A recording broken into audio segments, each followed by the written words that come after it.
Servus, Glück auf und herzlich willkommen zu einer weiteren FC Bayern Reaction. Heute diesmal zur Pressekonferenz vor dem 70. Bundesligaspiel, 17. Bundesligaspieltag beim 1. FC Köln. Und bevor wir da reingehen, wie immer der Hinweis, wenn euch gefällt, was ihr seht, hypen, liken, kommentieren, abonnieren, Glocke aktivieren, wenn ihr nichts verpassen wollt. Gut, bevor wir reingehen, habe ich noch eine Info. Da ich arbeitstechnisch einen weiteren Standort betreue und dadurch weniger Zeit habe, werden die PKs ab Februar, so wie jetzt, kommen. Ja, wenn wir unter der Woche spielen, ich meine, wenn Champions League ist, sind die PKs immer erst abends. Da ist das fein, aber ansonsten, wenn englische Wochen sind mit irgendwas Bundesliga-mäßig oder wir freitags spielen und donnerstags eine PK ist und sowas, dann wird das so wie jetzt erst später hier auf den Kanal kommen. Ja, das wollte ich nur schon mal hier loswerden und damit gehen wir auch rein in den Bums hier direkt. Keine Zeit verlieren, hätte ich jetzt was gesagt.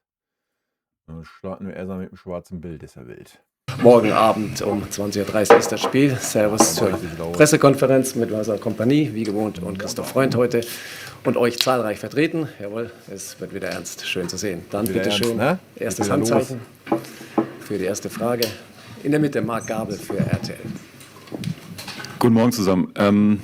Wie schwer ist es nach so einer Gala vom Sonntag mit 8 Toren wieder so ein bisschen in den Liga-Alltag zu kommen? Sie haben ja am Sonntag gesagt, in den Liga-Alltag. Ich weiß nicht, war das ein Champions League-Spiel, das 8-1? Oder was, ein Pokalspiel? Ich glaube, es war ein Ligaspiel, oder?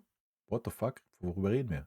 die Jungs werden irgendwann wach werden, dass es nicht immer so weitergeht. Ist es schwer, die so ein bisschen runterzuholen, oder geht es einfach nahtlos weiter und die Mannschaft möchte genauso viel Gas geben wie am Sonntag? Ja, was ich gemeint habe, wenn die wach werden, ich meine, hoffentlich in einige Jahren, nicht sofort, und dass es noch einige Zeit weitergeht, hoffe ich schon. Aber natürlich, was sie gemacht haben Samstag, ist nicht normal und Sonntag, Entschuldigung, und das darfst du nicht vergessen, aber letztendlich die Motivation ist auch da, weil wir wollen weitermachen, wir wollen sehen, wie weit wir das so ziehen können, und natürlich hilft das auch, dass wir schon gegen Köln gespielt haben. Wir wissen, dass es da nicht leicht ist. Wir haben in der ersten Halbzeit auch ein unheimlich schwieriges Spiel gehabt da, und das hat bis zum Ende gebraucht, um das Unterschied zu machen, und das hilft. Aber was wir haben in unserer Mannschaft ist wirklich das Gefühl, dass wir immer Tore machen können, und das nimmst du natürlich mit in so ein Spiel. Dankeschön. Der nächste ist Reihe 2, Carrie Hau für Sky. Naja, ist jetzt nichts, worauf ich eingehen muss, aber ist das gleiche Blabla wie immer. Es gilt ja auch dasselbe wie immer. Ja, Köln zu Hause kann natürlich im Flow kommen, etc. Wenn wir unsere PS auf dem Rasen kriegen, ist das eine klare Nummer, Punkt. Ja, hallo zusammen. Jetzt ist es so, dass Sascha Bowie zuletzt nicht mehr gespielt hat, war jetzt auch krank. Wie sieht der Plan mit ihm aus? Hat er noch eine Perspektive? Oder sagen Sie, ist es... Der hat keine Perspektive bei uns. Werden wir jetzt nicht so klar kommunizieren, sehr wahrscheinlich, aber der hat einfach keine Perspektive. Punkt. Ja, das hat die Zeit gezeigt jetzt. Der wurde null berücksichtigt. Ja. Er hatte seine 3-4 Spiele, da hat er seine Chance bekommen, und anscheinend das, was er gezeigt hat, was Durchschnitt war nicht schlecht, war jetzt aber auch nicht überragend. Anscheinend war das zu wenig fürs Trainerteam, für den Verein, und damit war der Bums gegessen. Wäre besser, wenn er den Verein verlässt. Vielleicht Frage auch an beide, danke. Ja, bei mir rein sportlich und was er bei mir macht, und der hat ein bisschen Pech gehabt. Der war eigentlich in einer guten Phase, darf man nicht vergessen. Der ist leider einfach am falschen Zeitpunkt krank geworden, und dann ist es nur warten, bis er wieder gesund ist, und alles andere, ich weiß nicht, was Christoph dazu... Naja, wo soll er spielen? Wenn beide Linksverteidiger da sind, dann spielt ein Fonsi oder spielt ein Ito auf der linken Seite, und auf der rechten Seite hast du Stani und Conny Leimer. Also wo soll da noch Platz für ein Boe sein? So, ja? Also, I don't know. sagen will, aber man darf nicht vergessen, dass er einfach ein bisschen Pech hatte auch. Ja, das war echt bitter, dass er jetzt so lange krank ist und noch immer nicht ganz fit ist, weil wir hätten ihn auch gebraucht in dieser Phase. Und von dem her ist das Wichtigste einfach, dass er wieder gesund wird, dass er wieder zur Verfügung steht. Aber natürlich gibt es einen hohen Konkurrenzkampf. Also, aber man sieht, wie schnell es geht. Fonsi war jetzt krank, Stan ist jetzt verletzt, aber natürlich gibt es da einen hohen Konkurrenzkampf auf der Position. Aber das Wichtigste ist, dass er schnell wieder hoffentlich zur Verfügung steht. Reihe 1 Mitte links, Heiko Niederer für die Was soll man auch Bildzeitung. sonst sagen, Alter? Ich hätte auch eine Frage an beide. Nico Kovac, der Trainer von Borussia Dortmund, hat jetzt gesagt, jeder sieht, dass wir Bayern nicht angreifen können. Überraschte diese Aussage zu dem Zeitpunkt, wo noch nicht mal die Hälfte der Saison gespielt ist, dass quasi die Konkurrenz schon aufgibt? Naja, ist halt eine rationale Aussage. Sagen wir, wie es ist. So, Punkt. Ja, wir haben 11 Punkte Vorsprung, 37 Tore oder sowas. Also über was reden wir da? Soll sich da Nico Kovac hinstellen und sagen, wir sind der erste Bayern-Verfolger und wir setzen Bayern unter Druck? Ja, what the fuck, Alter? So, wie soll das funktionieren? Ja. Das wird Nico Kovac sagen, wenn der Vorsprung auf 2, 3, 4, lass es 5 Punkte sein, zusammenschmelzen sollte. Dafür müssten wir aber erstmal Spiele verlieren. So, dann sieht die Sache wieder anders aus. Aber was soll denn Nico Kovac auf so eine Frage bei 11 Punkten und 37 Toren sagen, Alter? Macht das ja Was andere unglaubwürdig. sagen, können wir nicht beeinflussen. Wir müssen auf uns schauen. Wir sind in einer guten Verfassung. Wir spielen bis jetzt eine richtig, richtig gute Saison. Wir spielen guten Fußball. Aber wir wissen auch, dass der Titel jetzt noch nicht vergeben ist. Das ist eine sehr, sehr gute Basis, was wir uns bis jetzt geschaffen haben. Aber wir müssen einfach weitermachen. Und wie gesagt, wir müssen auf uns schauen. Ja. Wenn er gut antwortet, muss ich manchmal nichts dazu sagen. Nein, aber ich möchte gerne, wir wollen in diese Tunnel leben. Also wenn wir morgen verlieren oder gegen egal welche Mannschaft, dann haben wir auch was geschenkt. Und das ist dann vom Gefühl her vielleicht für den Gegner auch wie ein Titel. Und das kann passieren. Man kann immer ein Spiel verlieren, aber ich möchte gar nichts schenken und das ist eine ganz große Motivation. Dann in Sport 1, Stefan Kumberger an der Reihe. Und anscheinend hat er das ja auch in die Spieler reingekriegt oder in die Mannschaft, ne? Hallo zusammen.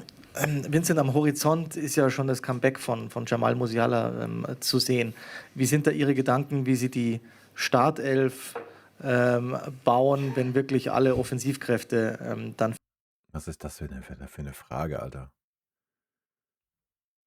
Heavy, Diaz, Ulisse, Punkt. Also mehr Stamm wie diese 3 Spieler in der Offensive geht nicht. Ja? Wenn Jamal seine Form wiederfindet vor seiner Vertragsverlängerung, ja, danach reicht das nicht, um zu sagen, er ist der unumstrittene Stammspieler auf seiner Position. Da hast du einen Serge, der es ordentlich gemacht hat, da hast du einen Lennart Kahl dahinter, der es ordentlich gemacht hat, teilweise. Dann wird's ein Konkurrenzkampf. Ja? Wenn Jamal aber die Form wieder hat, die er vor seiner Vertragsverlängerung hat, ja, sorry. So, dann ist ein Lennart Kahl Einwechselspieler Nummer 1, Serge Gnabry Einwechselspieler Nummer 2. Ja, und dann haben wir natürlich auch noch unseren Jackson. Ja, aber Stammelf, bitte euch, das ist...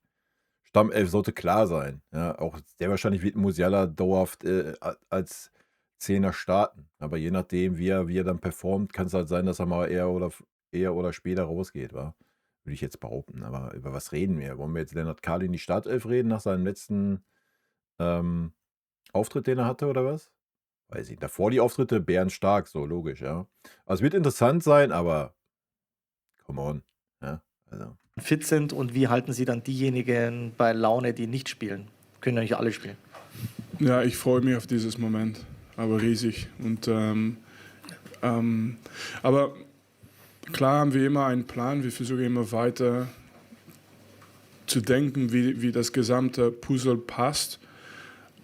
Naja, das Puzzle, jetzt mal ernsthaft, also wir brauchen nicht über die Außen diskutieren. So, Michael und Diaz, Punkt. Ja, wir brauchen nicht über Harry Kane diskutieren, wir können darüber diskutieren, mit wem harmoniert Harry Kane am besten. So. Das ist die Diskussion, die wir führen. Ja? Und da muss man ganz klar sagen, was Jamal Musiala? Ja, das hat super harmoniert. Nochmal vor der Vertragsunterzeichnung. Danach ist er ein bisschen abgehoben, falsche Richtung gestapft. Aber davor war es grandios. Hat man ja auch gesehen, wie viele Tore, wie viel Torbeteiligung. Weil auch da ein Harry Kane sich hat schon ins Mittelfeld lassen, Jamal ist weiter aufgerückt, etc. Ja, das war ein sehr, sehr harmonisches und gutes Zusammenspiel. So, das ist doch der Faktor. Aber die Realität vom Fußball ist, wenn wir so viele Spiele haben wie jetzt im Moment, musst du auch nicht alles, kannst du auch nicht alles schon wissen. Also ich meine, was Christoph gerade gesagt hat, gestern war Fonsi zurück, jetzt ist er nicht da. Stani war da und hat auch gut geleistet, jetzt ist er auf einmal weg. Und das passiert auch in einem Kader, deswegen ist es einfach wichtig, dass die Mannschaft zusammensteht und irgendwann kommen die Entscheidungen, aber man muss nicht davon ausgehen, dass die Entscheidungen immer so schnell passieren, wie man denkt. Es kann immer was passieren und hoffentlich ist Jamal ganz schnell wieder zurück und dann... Ja, alles gut. Es ist jetzt nicht so, als wenn Jamal gerade fehlen würde. So, ich denke, da braucht man sich nur die Anzahl der Tore und die Ergebnisse anschauen. Also über was reden wir, aber es geht auch ohne Jamal. Wird er noch die Zeit bekommen, auch wieder auf sein Niveau zu kommen? Also kein Druck von mir aus, von uns aus. Und wenn er wieder auf sein Niveau ist auch richtig, dann hoffe ich, dass wir ein positives Problem haben in Zukunft. Aber ich habe es von Anfang an gesagt, ich will es genießen. Ich will diese Situation genießen. Ich möchte es haben, so schnell wie möglich. Aber ich weiß, dass es noch ein bisschen dauert. Nebendran ist Julian Buhl für T-Online. Ja, auch eine Frage an den Coach. Mit einem Sieg in Köln könnten Sie jetzt einen Rekord von Pep Guardiola übertreffen und hätten dann mit Ihrer Mannschaft die beste Hinrunde aller Zeiten gespielt. Jetzt ist es auch so, dass Sie exakt den gleichen Punkteschnitt im Moment haben wie Pep Guardiola damals. Ja, welche Rolle spielen solche Dinge für Sie? Und vielleicht können Sie auch noch mal insgesamt was zur Bedeutung von Pep Guardiola sagen. Oh, Alter, halt doch die Fresse. Jetzt mal ernsthaft, ich kann es nicht mehr hören. Junge, er war Spieler von Pep Guardiola. Also, was ist denn dieser Pep-Fanatismus, Leute? Was ist das? Jedes Spiel in England wird das Fass aufgerollt. Alle 4, 5 Wochen in der Bundesliga wird das Fass aufgerollt. Oh ja, was hat denn Pep für einen Einfluss, Blasels? Haben wir schon alles gehört, Alter. Das ist ein eigenständiger Coach. Ein eigenständiger Mensch, der seinen Weg geht. Erstmal, ich kann es nicht mehr hören, Alter. Ich werde die Frage auf Englisch beantworten. So the first thing is I cannot compare. I don't want to compare myself to... It's impossible to compare yourself to Pep as a coach. It's a losing battle at the start. And the other thing is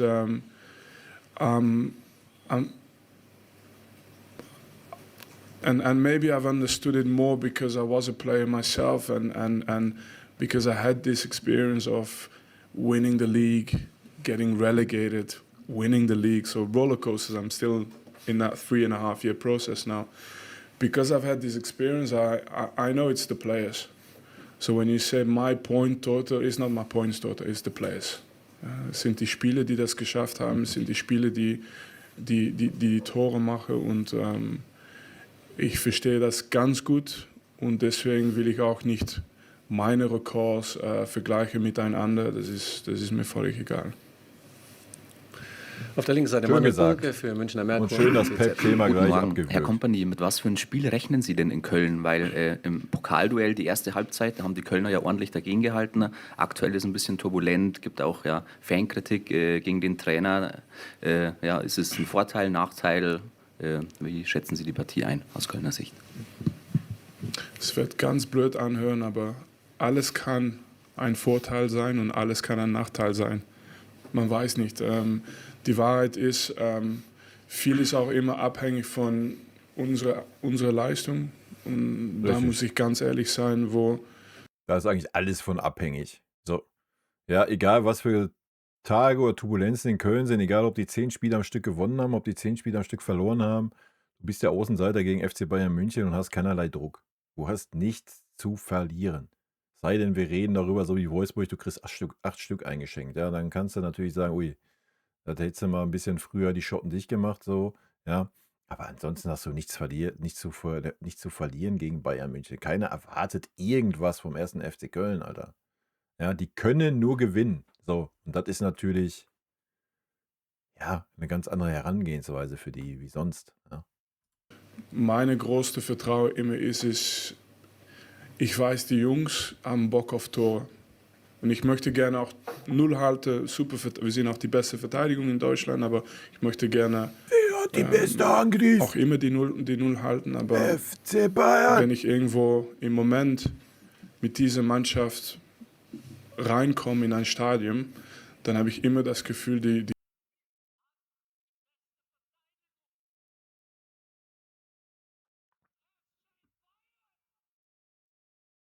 Jungs, die wollen Tore machen. Und das ist schon eine ganz gute Basis, auch wenn du Köln auswärts spielst oder diese ganz schwierige Auswärtsspiele wie. Ich glaube, ihr habt den Sound noch niemals gehört, ne? War natürlich dumm von mir. Aber gut, ich habe ihn abgespielt, den Louis. Wie das morgen sein wird, dass du weißt, du kommst ins Stadion rein mit Leuten, die einfach wissen, wie man die Tore macht, und letztendlich so bekommst du die Punkte auch. Nächstes die Deutsche Presseagentur, Klaus Bergmann, bitte. Was verändert sich denn am Kader und wann wird Joshua Kimmich wieder dabei sein? Und erlauben Sie mir noch eine Nachfrage zu Jamal Musiala. Sie hatten letztens gesagt, er ist ganz nah dran. Was ist denn jetzt das Problem, dass er noch ein bisschen weiter weg ist? Ja, nein, ist kein Problem. Problem ist, wir haben so viele Spiele und wir reden einfach zu oft miteinander. Problem ist die Frage, Gut die gelöst. Frequenz von unseren PKs ist im Moment zu hoch, und ein Körper braucht ein bisschen mehr Zeit. Nur das, ich meine, alles läuft gut. Der trainiert fast immer alles mit und macht sogar auch viel extra. Naja, er wird die Form halt noch nicht haben, ne? Das ist so der Punkt. Was ja auch völlig fein ist. Und willst du ihn jetzt da reinwerfen, wenn er keine Form hat, dann wird er gleich zerrissen. Ne? Wenn da die Spieler wie Lennart Kahl oder sowas so auftrumpfen, abgesehen vom letzten Spiel. Da kommt natürlich gleich das Geschrei, wofür verdient der Junge 25 Millionen. Ne? Also ich bin auch ein großer Freund davon zu sagen, mach mal mit Jamal langsam. Ja, weil der muss schon liefern, wenn er kommt. Klar, so ein paar Kurzeinsätze am Start, alles gut. Aber wie gesagt, wenn er da aufläuft und nicht liefert, dann Halleluja. Das ist eine gute Zeigung. Es wird irgendwann bald so sein, dass er dabei ist. Und ich weiß, es ist natürlich deine Rolle, die Frage zu stellen, aber ich kann ungefähr einschätzen, wie lange ich noch die gleiche Antwort brauche. Also auf jeden Fall, nein. Vielleicht nächste PK habe ich schon was Neues zu erzählen, aber für dieses Spiel noch zu früh. Kimmich auch, hat noch nicht mit der Mannschaft trainiert. Und ich hoffe, dass das in den nächsten 2-3 Tagen, dass es sich ändert. Aber für Köln ändert sich nicht so viel, nur glaube ich, Stani, der weg ist. natürlich Stani, die jetzt ausfällt. Ja, mit seiner Umknicken. In der Mitte, Mario Krischl für den Kicker, bitte. Stimmt, oder? Ja, klar. Ja, gut. Guten Morgen zusammen. Eine Frage zu Tom Bischoff. Hat ja nach gefühlt etwas längerer Zeit am Sonntag mal wieder auf der Doppel-6 gespielt. Wie hat er dir da gefallen und wo ist denn seine beste Position? Ja, war nicht gut. War Durchschnitt, am Anfang gar nicht zu sehen, danach war es besser. Aber das war nicht so auffällig, wie man es sich gerne gewünscht hätte. Seine beste Position als Linksverteidiger ist das natürlich eine Farce, Alter. Du musst ihm das Vertrauen geben in der Mitte. Idealerweise sehen wir ihn in der Startaufstellung wieder gegen Köln. Ich denke, du musst jetzt auch einfach mal an dem Jungen ein bisschen festhalten. Und dann wird das auch werden. Vor allem zuletzt auch oft auf der Linksverteidigerposition gespielt. Was zeichnet ihn vielleicht aus? Ich glaube für Tom das Wichtigste in dieses Jahr, er hat jetzt dieser Übergang gemacht von Hoffenheim nach Bayern München. Das ist schon ein ganz großer Schritt, darf man nicht vergessen. Und das Wichtigste war für seine Integration, dass er Spielminute bekommt. Und im Mittelfeld war das eher schwierig am Anfang, weil wir hatten natürlich... Ja, aber Joshua Kimmich spielt immer. Immer 90 Minuten. Das geht nicht anders, der König. Wir haben viel Konkurrenz, aber es gab Möglichkeiten mit seinem Profil auch mal in andere Positionen. Wenn das mal stimmen würde in der zentralen Mittelfeldposition, wäre das schön, Alter. Die Minute zu bekommen, hat er fantastisch super gemacht. Und natürlich, wie unsere Außenverteidiger spielen, und man sieht das ein bisschen mit Konrad Leimer zum Beispiel, die sich entwickelt hat in dieser Position. Natürlich verteidigt man als Außenverteidiger, aber wenn man angreift, dann gibt es schon sehr, sehr viel Ähnlichkeiten mit, was Mitfeldspieler gemacht haben. Und das ist für Tom deswegen keine unnatürliche Position, gerade wenn wir am Ball sind. Und in vielen Spielen ist uns das gelungen, auch viel. Das ist ja auch nicht das Problem. Das ist auch nicht das Problem bei Conny Leimer. Das ist ja auch, was ich die ganze Zeit sage. Aber natürlich ist Tom Bischoff kein Linksverteidiger. Ja? Genauso wenig wie Conny Leimer Rechtsverteidiger ist. Ja, der hat es gut gemacht, so diese Hinrunde, gar keine Frage, sogar sehr gut. Auch in der Defensive. Aber da muss er jetzt auch wieder hinkommen, so langsam. Ja, die letzten Spiele und auch jetzt das Spiel war nicht gut in der defensiven Leistung. Ja? So, nach vorne hin, wie gesagt, das sind Mittelfeldspieler. So. Unsere Außenverteidiger ziehen auch für die halb linke, halb rechte Position. Das ist gar kein Problem. Ja? Da sind die natürlich bärenstark. Aber ja, keine Ahnung, in der Bundesliga macht das alles Sinn. So, da hast du keinen oder nicht viele Gegner, die dich so unter Druck setzen, dass sie super viel verteidigen müssen. Aber in anderen Spielen wird es anders aussehen. Den Ball zu haben. Aber in Zukunft, ich meine, das ist für ihn, glaube ich, eine sehr positive Entwicklung. Ich glaube, es geht noch immer über Spielminute, wichtiger als welche Position. Irgendwann, 3, 4, 5 Jahre von wird es vielleicht diese Diskussion geben, wenn man sagt, okay, was ist dann deine beste Position? Aber ich glaube, jetzt ist immer das Wichtigste, dass er die Mannschaft hilft. Das ist seine Rolle jetzt und dass er einfach weiterhin immer zeigt, was er machen kann. Aber der wird noch besser werden und ich freue mich auf seine Entwicklung. Drehen wir die letzte Runde. Bitte schön, Marc Gabel zunächst für RTL. Herr Kompany, ich weiß, Sie mögen solche Vergleiche eigentlich nicht, aber die Bayern-Fans fühlen sich bei der Spielweise von Michael Olise und Luis Diaz natürlich so ein bisschen erinnert an die Zeiten von Franck Ribéry und Arjen Robben. Also Michael Olise beispielsweise beim 3:1 am Sonntag. Jeder weiß, was passiert und verhindern kann es trotzdem niemand. Das erinnert sehr damals an Arjen Robben. Sind solche Vergleiche zulässig aus Ihrer Sicht und wie sehr kann man die Spielweise der beiden mit damals Ribéry vergleichen? Ich weiß ja, ich bin auch kein Freund davon. Ja. Ich habe es ja auch gesagt, so, dass das Level ist, so was das Verständnis angeht. Aber ich würde nicht anfangen, Spielweisen zu vergleichen mit vergangenen Zeiten, ne? Weil auch der Fußball sich einfach ganz anders weiterentwickelt. Da tue ich mich immer schwer mit. Was man vergleichen kann, ist so das Verständnis, ja, diese Harmonie, etc., das ja, und dass es halt beides Flügelzangen waren.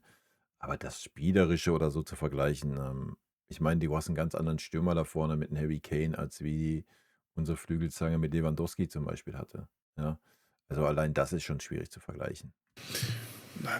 Mal abgesehen, was unsere Außenverteidiger jetzt spielen und was unsere Außenverteidiger früher gespielt haben. Das kannst du ja auch nicht vergleichen. Gleich ist natürlich ganz schwierig. Also ich habe gegen die beiden gespielt. Ich habe auch gesehen, wie stark die waren. Also ich hatte vom Gefühl her auch immer das Gefühl, dass ich eine sehr gute Verteidiger war. Aber gegen diese Jungs hast du auch manchmal das Gefühl gehabt,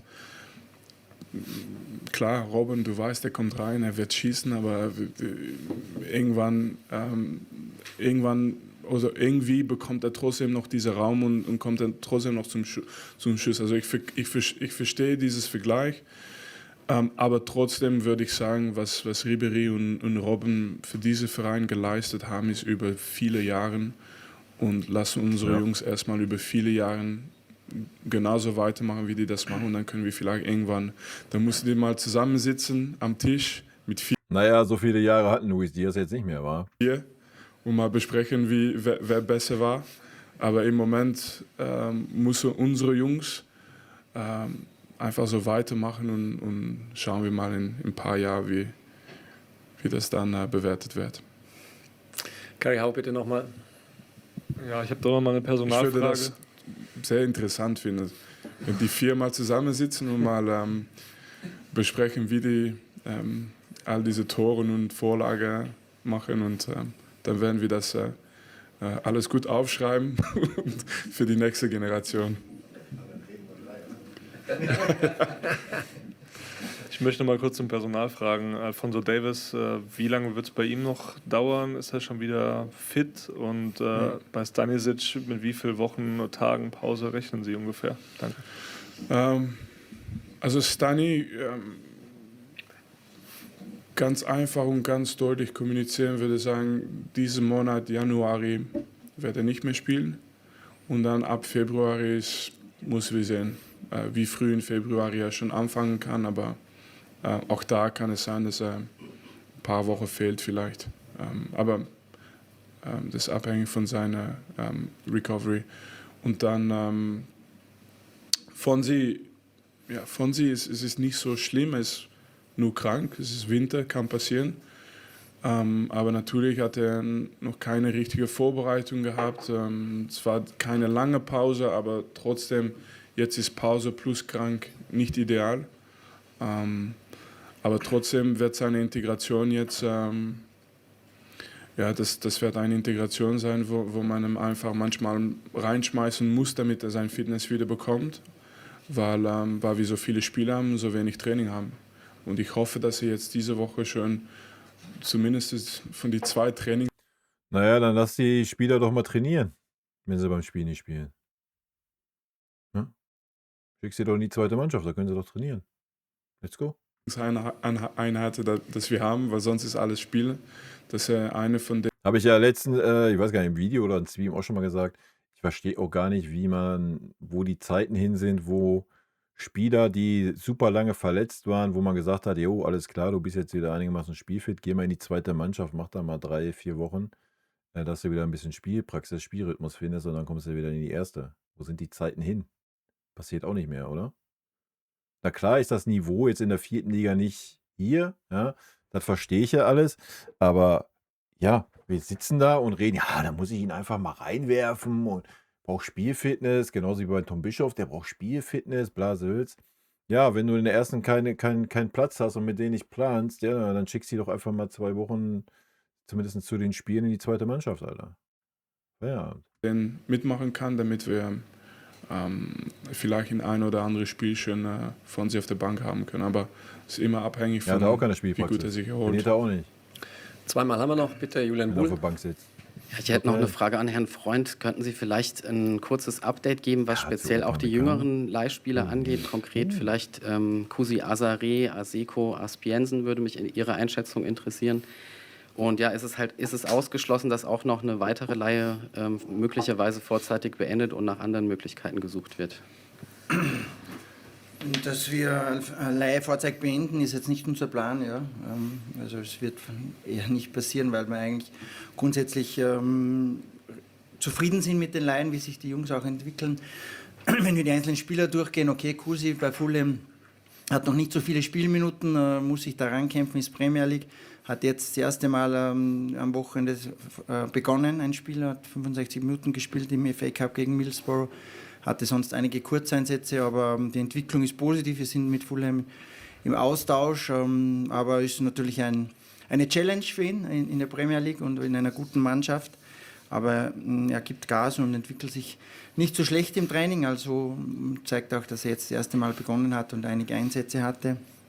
Aseko macht sehr gut in Hannover, hat eine sehr, sehr gute Hinrunde gespielt, war mal richtig wichtig, dass er über einen längeren Zeitraum fit blieb. Er ist auch jetzt fit, habe gestern gerade mit ihm gesprochen, freut sich jetzt auf den Rückrundenstart.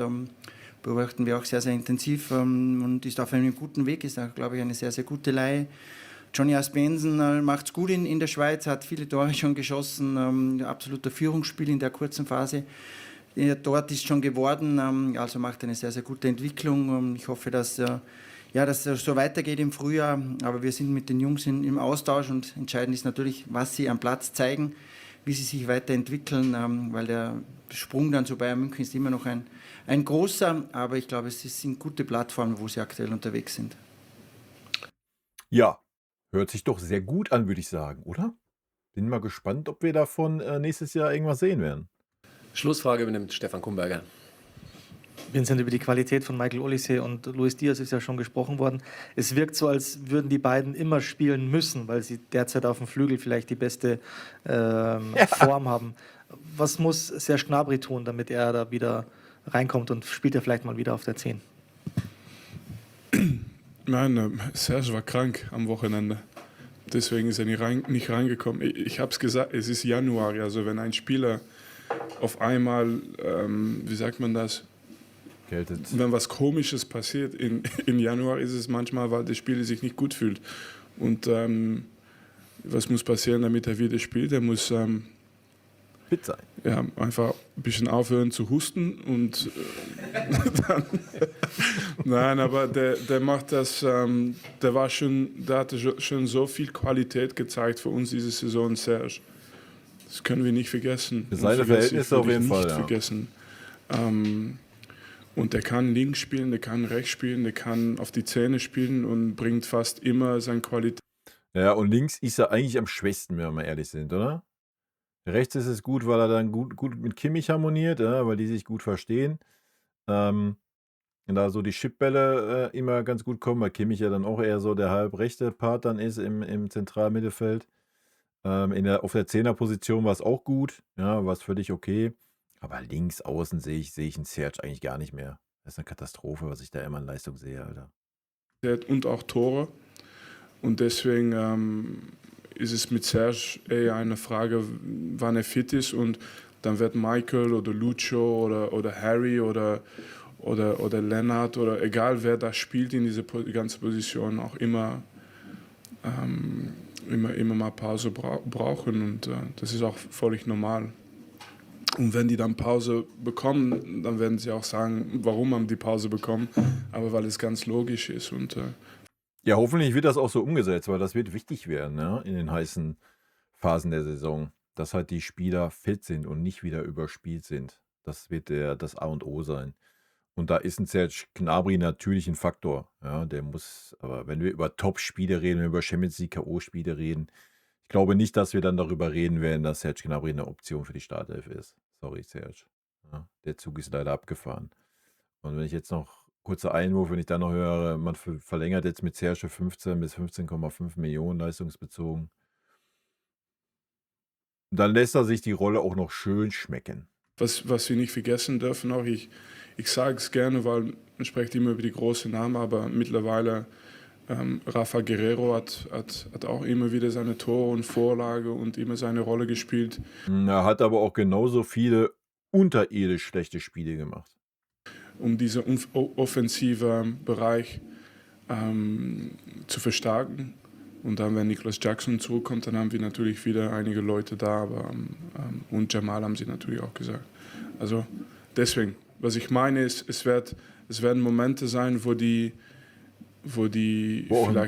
auch ein Serge mal wieder spielen darf. Nicht von Anfang an die ganze 6 oder 7 Spiele in 3 Wochen machen werden. Wann, weiß ich noch nicht.